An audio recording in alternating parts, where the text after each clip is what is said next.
Welcome to Wanderlust and Wishes, the podcast where we explore the world one destination at a time. I'm Julie. And I'm Krystle. As travel agents with fantastical vacations, we are here to share our passion for travel and help you turn your wanderlust into reality. From hidden gems to bucket list adventures, join us as we dive into the sights, sounds, and stories of our favorite destinations. So grab your passport, pack your bags, and let's embark on this journey together.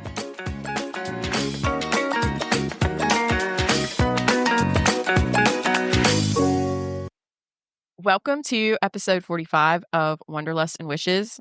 Today we're going to cover travel etiquette, the do's and don'ts of how you treat others during your travel experiences. But first, we do have some news to go through. I'll start off with that express passes are now available for Epic Universe. This is huge. To be honest, I wasn't sure that they were going to do this before, or at least during the beginning of the opening of Epic Universe. I thought that they may wait. I knew they would do it eventually, but I'm shocked that they're doing this and making this available now. I for sure thought it would be fall, so I was taken off guard. They, in true Universal fashion, they dropped this news with a bunch of news from Disney, which we will get to in just a minute. But I was like, of course, they've been waiting for the Disney summer offers to come out. Next up, BOGO offers at Universal Hollywood Studios. We're not going to give the full rundown just because we have lots of news. So if you're interested, reach out. I think it goes till about Christmas. Yes, I think so too. They also, we've talked about on the last several episodes, I feel like it's come up. The single rider option has become available on several new rides. You've never really been able to see that information, like whether something's single rider or not, on the app or on the website whenever you're looking at wait times and things like that. Now that's available and is showing on the Walt Disney World My Disney Experience app or on the website as well. It does not show the wait time listed, but it gives you the option so that you know that you can use single rider at that attraction. Yeah, free dining is back at Walt Disney World. There are some stipulations. You do have to have a 4-day park hopper, and then different levels of resort gets different levels of dining plan. I know a lot of people who love this offer and only go during free dining. So if this is you, reach out. We would love to get it booked for you. They also dropped a 50% off kids ticket for if it's a 3-day or longer ticket option. So that is kids at Walt Disney World are considered ages 3 to 9. Maybe I need to hop on this before Calder turns 10. Yeah. The 3-park magic is back. It's $89 a day. There are quite a few stipulations with this one, and it does not include Magic Kingdom. So this would be great for a Halloween party. In early September, because the tickets go through, I think, September 22nd or something like that. So if you were able to hop on August or early September, be a good one. The other deal with Walt Disney World, they dropped multiple this week. You also can get up to 30% off rooms. So they've done basically dining, ticket promos, and also room promos. All of those are for a majority of the dates, kind of over, they range over the summer into the fall. Just contact us, like Krystle said, if you're interested, and we'll let you know what those dates are specifically and whatever it is that you're interested in, and get you set up with one of those promotions. Disneyland also has a 20% off room discount, and that goes along with the ticket offer they dropped a couple weeks ago for the Disneyland 70th celebration. So if you're headed West Coast, there are a couple things out there for you too. All right, should we jump into our episode? Yeah. You all know that I've been flying a lot over the last couple weeks, and last week I was venting to Julie about some of the fellow flyers I had encountered lately and mentioned how people need a lesson in flight etiquette. And we're turning it into an entire episode because I think it's always good to check in with ourselves and have a little refresher. And maybe these are things that you could teach your kids, or if you don't fly often, you might not realize. So it all kind of started when a girl doused herself in perfume right before takeoff. And I'm not usually sensitive to smell, but this was so bad. My eyes were burning the entire time.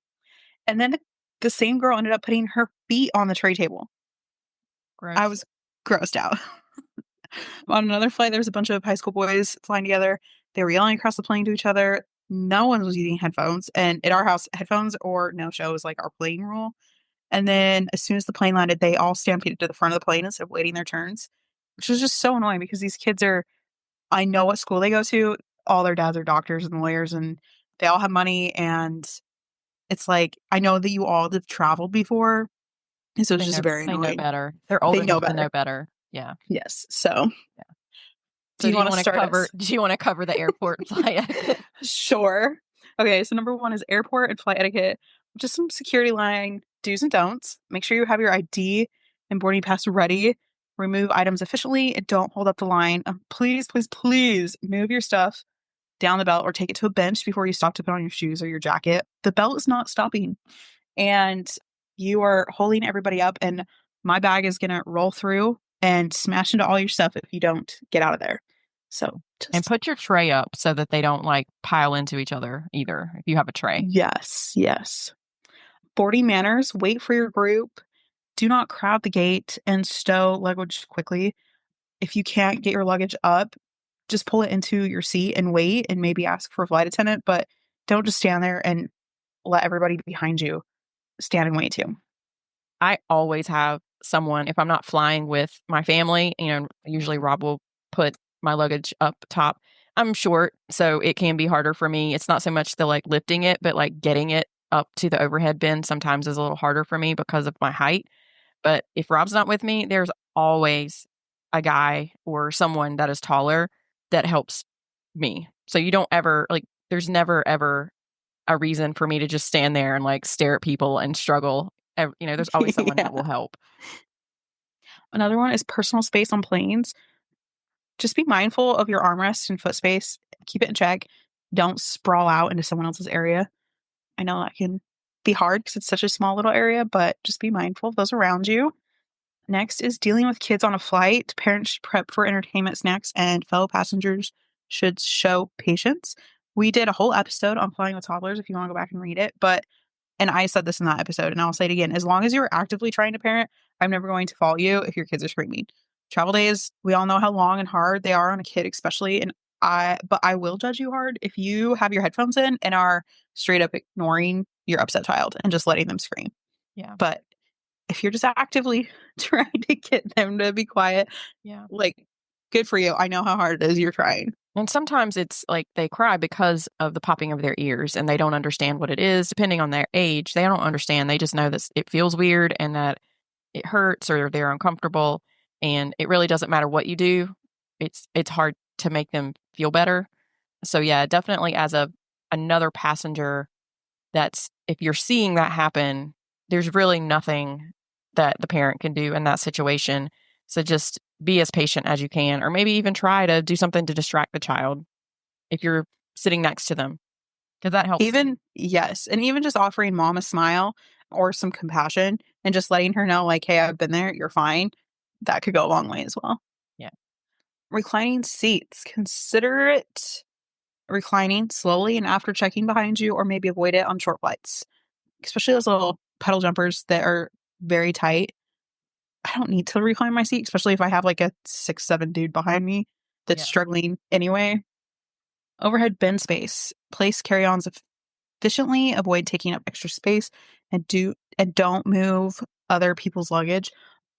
Like, don't waste space up top with a jacket if you can put it on your lap or under the seat in front of you. Yeah. And don't lay your suitcase flat. Like you need to lay it like up and down so that they slide in and there's more room for others to fit in the space. Yeah. Lately I've been like, my flight attendants have all told me like, keep it straight, like wheels in or wheels out, but don't do it sideways. Mm-hmm. So that's something to remember, because if you have it sideways, you're taking up the space of 2 or 3 bags. Right. You're taking up more space. Another one I've dealt with since I fly in and out of Vegas a lot is dealing with overly drunk seatmates. I'm not here to be judge or jury of your vacation, but maybe a shower or drinking some water would do you well before your flight. And I don't want to deal with you puking all over me. So, oh my gosh, that's so funny. I feel like I've been fairly lucky. I haven't really dealt with that very much. I don't think I've dealt with people being like overly drunk next to me or anywhere Um, near me where they're like bothersome. I had someone, I think he was high as a kite, and I had Calder next to me, and I had a infant on my lap. So I was like, maybe I should sit in the middle and you kids all share the window seat Yeah. because he was baked. It was bad. Get them as far away as possible. That's funny. Okay. So moving on to number 2, hotel and resort etiquette, noise levels. So even whenever you're at a pretty nice hotel, the walls are not, super duper thick. So don't be loud. And, when you're walking up and down the hallways, try to keep the noise level down, especially if it's super early in the morning or later at night. Keep your TV at a reasonable level because more than likely someone's head is on the other side of that wall and they might be trying to sleep and you have the TV turned up way too loud. And then as well, people that are below you, if you're stomping around or your kids are like, jumping off the bed and being rowdy, they're going to hear you upstairs. Pool chair saving. If you're going to go to the pool, I totally get it. If you're running out there and then you need to like run back to the room or you need to run back to go to the bathroom or something like that.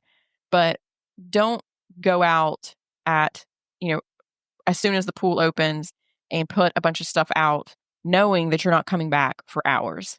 That is so rude. And to be honest with you, I'm that person that will put your stuff on the ground and I'll sit in the chair. If I see that you're not there, you're not, that doesn't work with me. This happens a lot at all inclusives. You'll have some resorts allow it, and you'll have people that run down there at the butt crack of dawn, like before the sun, and save their chairs. And then they don't come out until like 1 p.m. Yeah. So, like, I can see an hour, but if you're waiting like half the day and there's no other chairs in sight, I'm also gonna go say something to the pool attendant and just be like, hey. We actually had some people do this at our pool over last summer. I think it was like, maybe it was like July 4th or something. It was a busy day and people had gone and saved spaces. We walked around and I saw like there were some that like clearly no one was sitting there. I just moved their towels. And when they showed up, they were like, "Did you move our towels?" And I said, "Yeah, you weren't here." Tipping housekeeping. A small daily tip is appreciated, and keeping the room somewhat tidy is courteous. I think this does depend on where it is that you're staying, but there are definitely certain locations, like probably your all inclusives, where having a tip is very nice. They depend on that as part of their salary. And then not completely trashing a room is like, that's just really disrespectful. Like, clean up after yourself, throw things away. Don't trash the room. That's so rude. When I first graduated high school, I worked for like a comfort inn in my little small town, and I never expected to be tipped. But when someone would leave a couple dollars on with my card on the dresser or whatever, I was always so appreciative. But the stories I have from that summer, like cat litter in the toilet, like why? Like, What?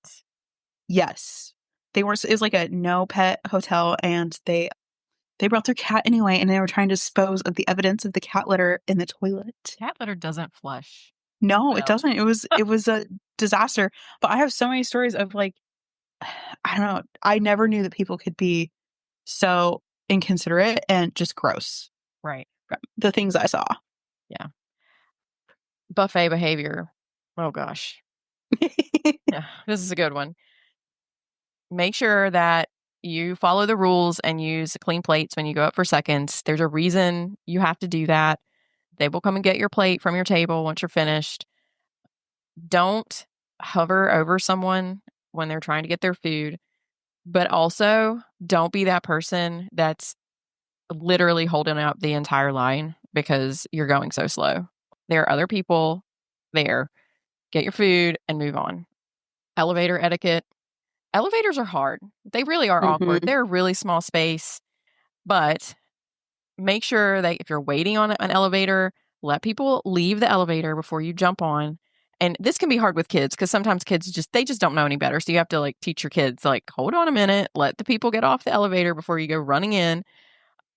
Don't, hold the door, especially if you have people on the elevator with you. Do not hold the door for people. If your people are not there yet, then don't get on the elevator or they can meet you downstairs.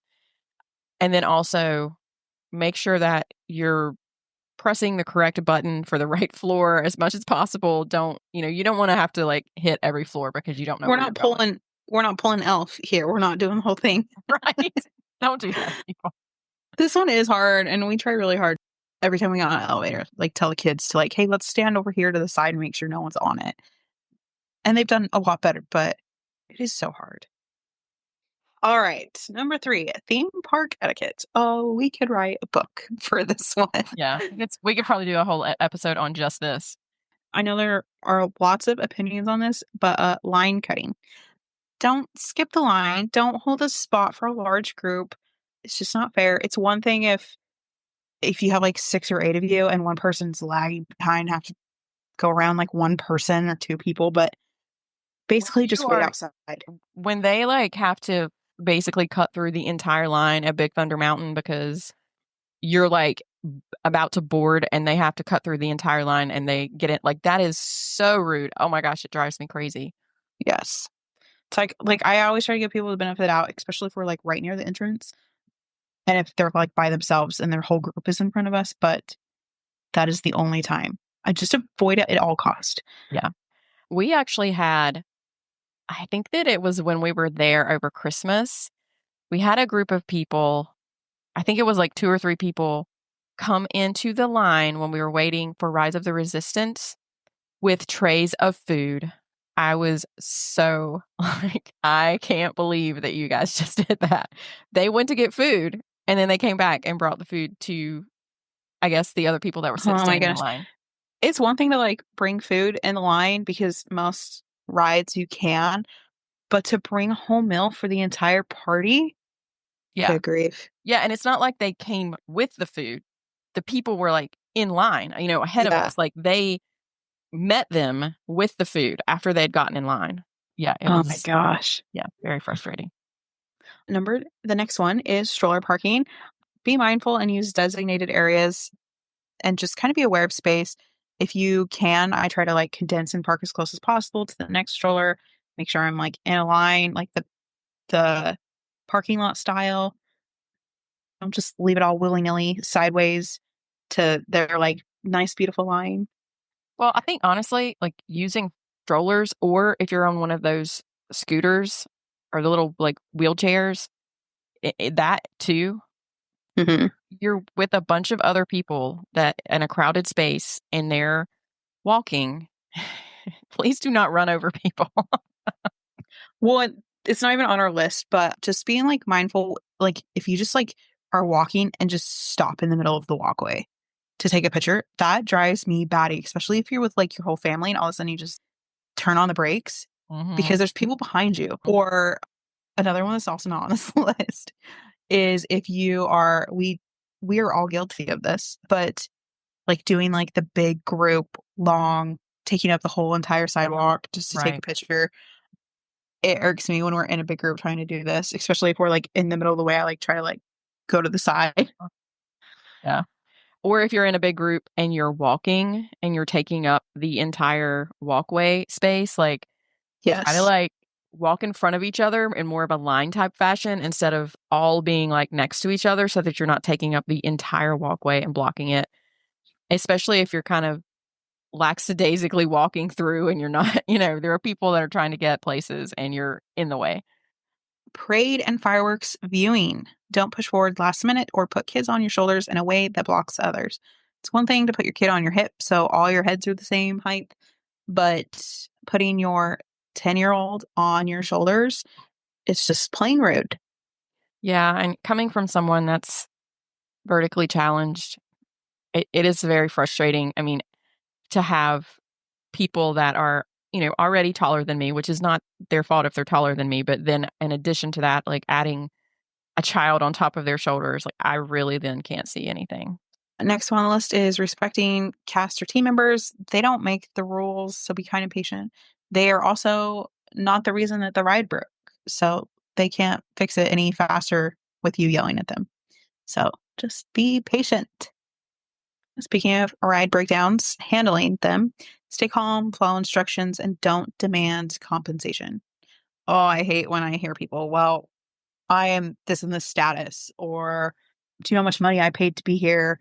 Like, I need some kind of Same as compensation. everyone else. Everybody here is in the same boat. So The one exception to this rule is Mr. Toads. I'm just kidding. forever salty about that. Did you see the picture that was floating around a couple weeks ago about it was like during like the team season at Walt Disney World where a lady was sitting in World Showcase against the fence and she had just like a half circle of like 20 plus backpacks around her, like clear out into the walkway. No, don't do that. She was saving a spot probably for Luminous, but it was still very bright, so it wasn't even dusk yet. And she was taking up probably at least 10 feet like wide into the walkway, plus however many feet on either side of her, saving a spot. Yeah, see, I ignore people like that. I would have just walked right over to wherever she was. If that's been the space that I wanted, I would have been like, sorry, man. Well, and what was funny is from the picture, you could kind of tell that she was probably near Frozen. So for the Luminous show, it's an okay spot, but there's better spots. Like it wasn't even like a top viewing area. So we're just Well, maybe it was just a spot that she found that was enough clear. space and it was Yeah. clear. It was at that Yeah. moment, it was clear. So she felt like she could lay claim to it, I guess. Yeah. So that picture sparked a lot of heat on the internet. Okay. Next is number 4, cruise etiquette. You're on a cruise ship with thousands of other people and you have nowhere to go. You need to and you're going to be in that same space with those people for probably like 4 to 7 days. So you need to be nice and you need to have etiquette. The first thing is muster drill behavior. Please pay attention. Don't treat it as an inconvenience, especially, if you're with your kids, you need to teach them that it's important. It's safety. It's something that's required by the cruise line industry. It's there for a reason. Pay attention and don't be a jerk and act all huffy because you have to do it. The next one is similar to before, chair hogging, basically either reserving lounge chairs before you're using them, like early in the day and going out and putting your towel, or if you're not, if you're not actively using them, go ahead. Like maybe if you have, you were there earlier with your family and you all had like 5 chairs and now there's just 2 of you there, like move all your stuff, condense all your stuff into 2 chairs so that somebody else can use those chairs because I'm sure that they are needed. Its chairs are so limited on a cruise ship. So don't be that person. Yeah. Dress codes, be respectful of the formal night dress codes and dining room expectations.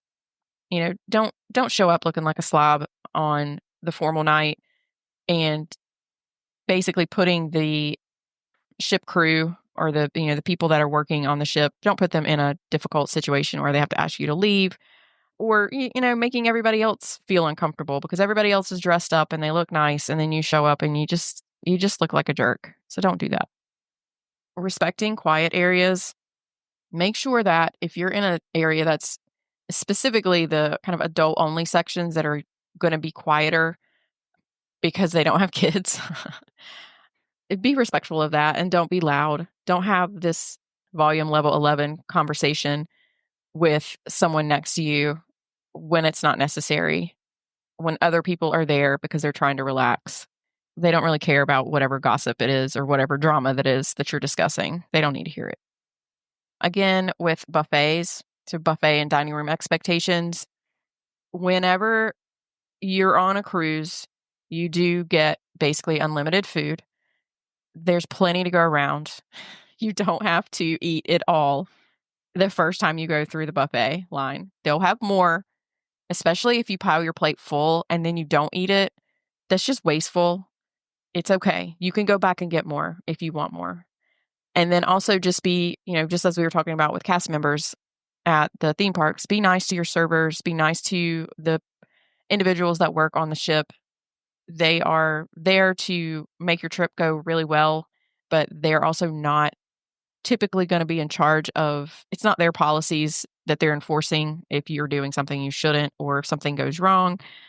Just don't be a jerk in general. Moving on to number 5, public transportation etiquette. Whether you're on a bus, subway, rideshare, have manners. Let people exit before entering. Don't block doors. Be courteous of those. I think about the Disney buses, like when they're getting a wheelchair on, give them room to get on. If you see a full line of people getting ready to get on the bus, move to the back. Like, don't just stand there waiting, like with people. We just had this situation. We Our did friends when we were at missed the Universal. bus because people wouldn't move to the back of the bus. There was so much standing room, but no one would move. Like, Yeah. just take 3 steps that way. So, yes, if you can't tell, I was very upset because I was like, I mean, you it was people need to. bottlenecking and we couldn't do anything because there were people in front of us and we could see that the back of the bus had space. If they would just keep walking, there was more room for people to get on. And the bus was packed, obviously, all the seats were taken, but there was room to stand up and they could have moved to the back, and it made it made it a little awkward. Yeah. Offering seats to those in need, just prioritize elderly, pregnant individuals, those with disabilities. Next is handling personal space. Keep your bags off the seats. Avoid loud conversations. I would say this goes for like if you're listening to like a podcast or music, use headphones. If you're like on the phone or FaceTiming, maybe not the best time to be having some of those conversations. It drives me crazy at the end of, like, especially if it's been like the end of a really long day at Disney and there's a family that's like super duper loud on the bus and they're just being overly obnoxious. It drives me crazy. I'm like, guys, it's fine to have like fun conversations. I mean, I've had plenty of like very like fun, engaging conversations with people, but whenever you're just being like overly obnoxious and loud and everybody is tired, they do not want to hear it. Just stop. No. Stop. Okay. Number 6 is cultural awareness and respect. So this obviously can be anywhere in any environment. Most especially if you are going into a different culture on a trip, you're traveling abroad, make sure that you understand what their cultural differences are. Do your research and understand those things before you are there. You are visiting their country or visiting their area. Do not be disrespectful or make judgments of the things that they do as part of their culture. Dress code is one of them. Making sure you understand what that dress code is, even though it can be frustrating, definitely as a female, that there are other cultures that have different expectations of females and how they dress. You're still, like I said, you're going into their country. So make sure that whatever you're doing, you're being respectful of that and wear something that is culturally appropriate for wherever you're going. Tipping customs. Some countries do not tip at all, while others fully expect to get a tip. Some countries, it's not necessarily that they don't get tips, it's that the tip is already included in whatever the price is that you're paying. It's just the way that they charge for things. So just be aware of that when you go. Language barriers. If you're going into a country where their primary language is not your primary language, make sure that you understand, or at least maybe just key phrases. You're able to say certain things that are like, where's the bathroom, or thank you and please, and those types of things. I think in most countries English is going to be accepted in some of the larger cities, but it is when you go out to like farther outside of the city, you may not have someone that can speak English, and you need to have a little dictionary or something with you so that you're able to communicate with the individuals that you're speaking with. Photography do's and don'ts. Always make sure that you ask before taking a photograph with someone in it, where, if they're in the background, and be mindful of restricted areas. Some places you're not supposed to take pictures, especially if you're inside a historical building, or if they have tapestries or something like that that will be impacted by flash. You're not supposed to take pictures. It's really important because it will degrade the artwork or the tapestry or whatever it is that you're taking a picture of. I know a lot of people are cracking down on security areas just because it can be like a breach of security if you happen to get their process pictured or videoed. Living in Ohio, I see a lot of people like trying to pull over and take pictures of the Amish, and the Amish, they do not want to be photographed. So I just think it's like very rude when people are trying so hard to get a picture. Like, it's one thing if you take a picture of their buggy and they're not around, but don't be like that person that's trying to snap a picture of their face because they don't want that. Yeah. I mean, they're living that life for a reason. They Mhm. they choose to live that way because they don't want any part of that type of thing. Last but not least, respecting local traditions. So just make sure that you are aware of of cultural norms regarding greetings, food, and public behavior. There may be certain things that you aren't typically used to, wherever it is that being from the United States, you may not be used to something that they do in a different country, but you need to, just with everything else, make sure that you do your research and that you understand what those expectations are. This was a huge thing that I feel like I was very lucky to learn early on because I studied abroad in Spain whenever I was in college. They have different cultural norms. They do things differently. And there are things that we had to learn. We actually had kind of a crash course as we were on the plane. And then we also, like, once we left the airport and we were in the bus, we also had, like, more education on these are the things that if you see this or if someone does this, just it is normal in their culture to do these things when it's not normal in ours. And please be respectful. It was very eye-opening. It was actually harder. It was more of a cultural shock to come back to the United Oh, States I after believe being it. there than going there. It's very weird, like, that you go and you kind of get adjusted and then you come back to the United States and it's just weird. In my county where I live, there are a lot of companies that people have to travel to Asia a lot for work. And they've done like courses on like for when like these people that I know go over there for work, like they find certain colors offensive. So don't pack this color. Even little things like that. It's like, oh, I never would have even thought about that. So just doing a little bit of research beforehand, I think will do well. Yeah, and I think especially if you're traveling from the United States into a different country, we're already known for being a little on the obnoxious side and being full of ourselves and not being respectful of other cultures, and that we think that everything that we do is better than everyone else. Please don't be that stereotype. Like, seriously, just don't do that. Do your research, and you're going to this area for a reason. You want to experience their culture and the art and the landscape and history and all of those things. Research it and really kind of grab onto it and to truly experience it when you're there.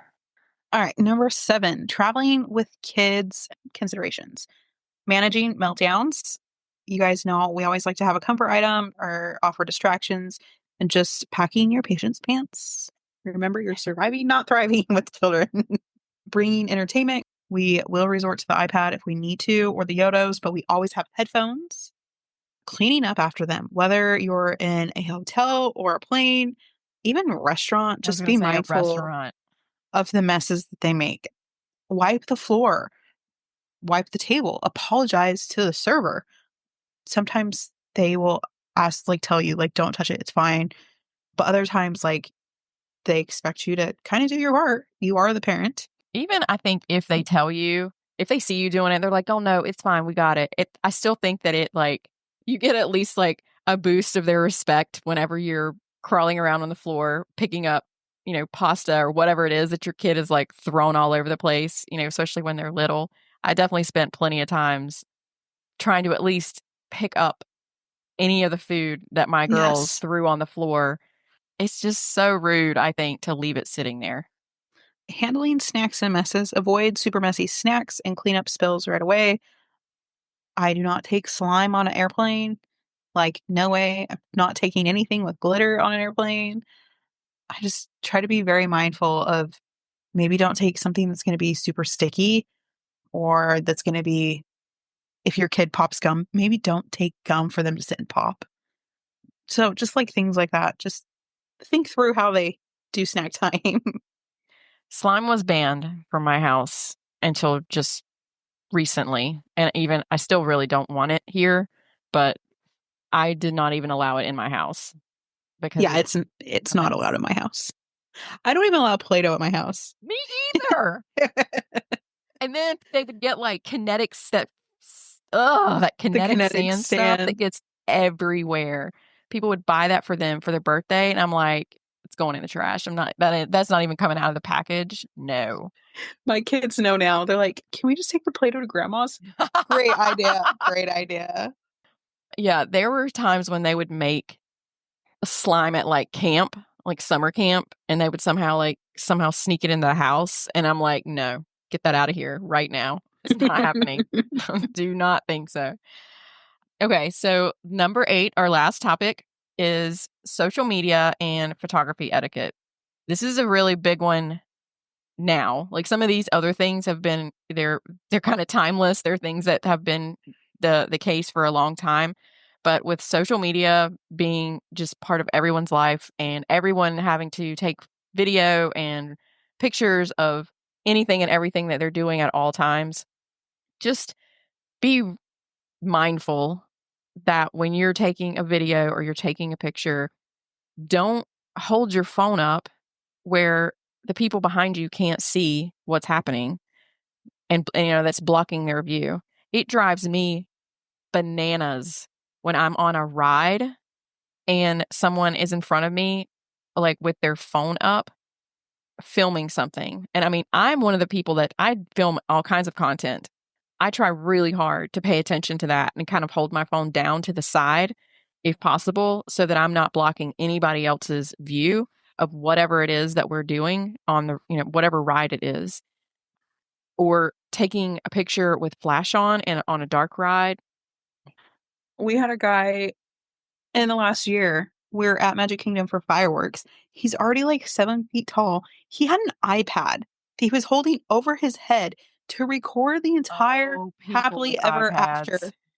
It's like, if you're already so tall, put it like chest level. There's no need for your 4-foot arms. So all we can see is your head and your iPad. And why do you bring an iPad? I have no idea. I was like, because I thought the same thing. I was like, who would bring an iPad to the park? But I've seen people scanning in on an iPad. Oh my gosh. That is bizarro world. Okay.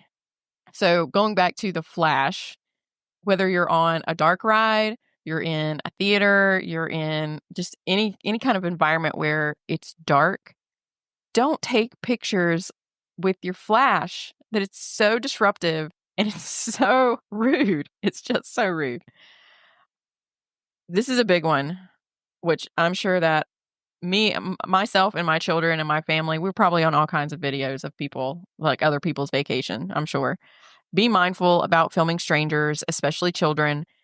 I think taking the video, the kind of taking a step further, if you're taking a video and it's for you, it's for your own like purposes, but if you're going to then post it, having other people's children on it and you're posting that picture, you're posting that video with other people in it on social media, and obviously they didn't give permission for you to do that. Although they are in a public place, of course, but still, just kind of be mindful of that, of filming others. Yeah, working with a lot of big brands to film content for ads and stuff. There are sometimes they're like, you can't have anybody else even in the store, which I completely understand. Some are okay with like, if you get the back of the head, it's not as detrimental. So maybe if you can't avoid like a empty aisle, maybe back of heads is a little bit better if there's no like features that you can identify someone. Yeah. So, because I know it's hard to, especially when you're in a public place, it's hard to avoid altogether, but just be very mindful of like any identifiers. Well, and the one cool thing I think now, at least with iPhone, is you can clean up the picture and you can take some of those people out, which is really nice.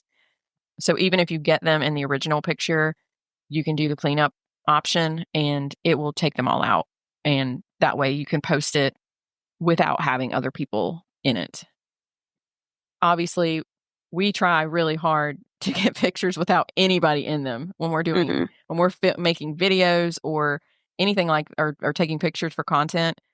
I'm always trying my best that, if there's somebody that's kind of on the edge, I try to start the video at that edge where they are not in it, or crop out the video, like do cutting, or editing of that video so that they don't get included.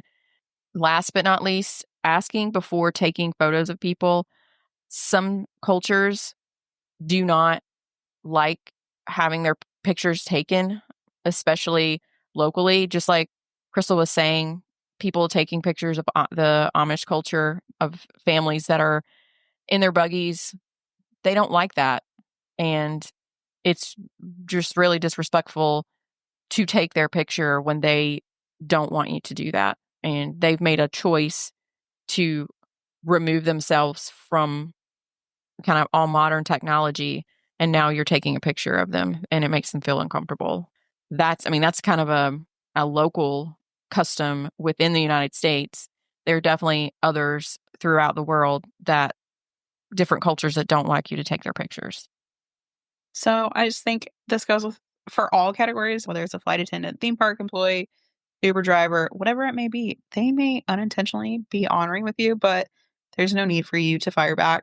I always was told, kill them with kindness. They may have just been yelled at right before you talk to them or having a bad day for something, but you will get more mileage if you don't want to get to you and you just smile and wave. And you have to give people that work with the public an extra dose of grace. They work with the public all day. Yeah. So give them some grace. Give them a break whenever they may have had a bad moment. Move on with your life. It's fine. I mean, if they're not doing something that is hurtful or harmful, and maybe they just, like Krystle said, maybe they snap at you or something, just let it go. Move on. All right. Any other pet peeves or etiquette that you can think of that we didn't cover? Well, if our listeners have any pet peeves or stories of travel etiquette, we'd love to hear them. I was asking my family and some friends that we're staying with some of theirs, and oh boy, there are some stories. So feel free to share because we always could get a good laugh out of them. Oh, yeah. There's always something. And unfortunately, in the world that we live in now, if you are doing something that's annoying, you may end up posted on social media like that lady. If you're doing something that's so like over the top rude, they're just not having it anymore. They're done. And so you might end up on social media. Thank you so much, everybody, for listening this week. We hope you've enjoyed the topic. We thought it was a good one and relevant, especially with Krystle's travels recently. Have a great week. Bye.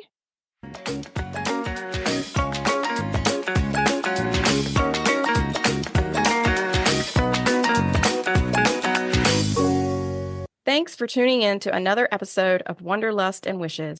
If you enjoyed today's episode, don't forget to subscribe and leave us a review on your favorite podcast platform. And remember, the world is full of wonders waiting to be explored. Until next time, happy travels. Bye for now.